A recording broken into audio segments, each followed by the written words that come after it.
তুমি কি কখনো এমন স্বপ্ন দেখেছ যেটা এতটাই বাস্তব যে ঘুম ভাঙার পরেও মনে হয় তুমি এখনো ওটার ভেতরেই আছো?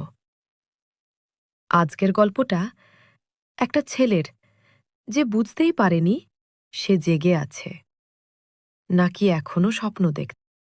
রিদম একদম সাধারণ একটা ছেলে। কলেজে যায়, ক্লাস করে, বাড়ি ফিরে আসে। সবকিছু ঠিকই ছিল, কিন্তু একটা সমস্যা ছিল। সে ঘুমাতে ভয় পেত, কারণ প্রতিবার সে ঘুমালেই সে একই জায়গায় চলে যেত। একটা ফাঁকা শহর, রাস্তা আছে, বাড়ি আছে, আলো জ্বলছে, কিন্তু কেউ নেই, একদম কেউ না। শুধু তার নিজের পায়ের আওয়াজ। হঠাৎ পিছন থেকে একটা কণ্ঠ, তুমি আবার চলে এসেছ। হৃদম ঘুরে দাঁড়ায়।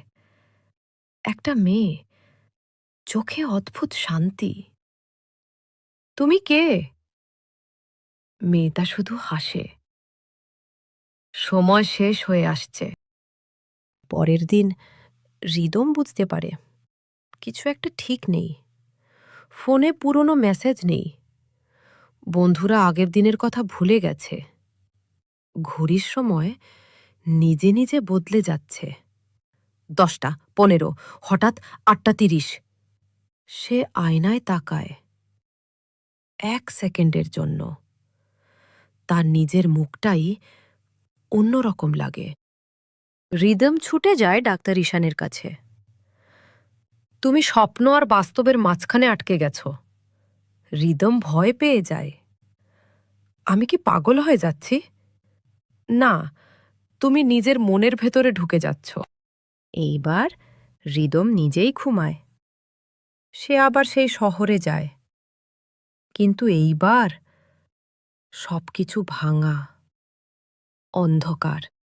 একটা ভাঙা ব্রিজ, তার উপর দাঁড়িয়ে মীরা। তুমি দেরি করে ফেলেছ। তুমি আসলে কে? আমি তোমার সেই স্মৃতি, যেটাকে তুমি ভুলে গেছ। হঠাৎ সবকিছু বদলে যায়। ফ্ল্যাশব্যাক, ছোটবেলার রিদম, একটা দুর্ঘটনা, তার ছোট বোন, সে আর বেঁচে নেই।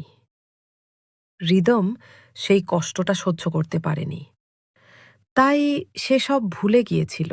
পুরো শহর ভেঙে পড়ছে, আকাশ ফেটে যাচ্ছে। আমাকে মেনে নাও, না হলে তুমি এখানেই আটকে যাবে। আমি পালাতে চাই না আর, আমি সব মনে করতে চাই। হঠাৎ সব আলো হয়ে যায়। হৃদম চোখ খুলে। হাসপাতালে। তুমি 7 দিন ধরে কোমায় ছিলে। সবকিছু ঠিক মনে হয়, কিন্তু রাতে সে আয়নায় তাকায়। তার পেছনে মীরা দাঁড়িয়ে। সব স্বপ্ন শেষ হয় না।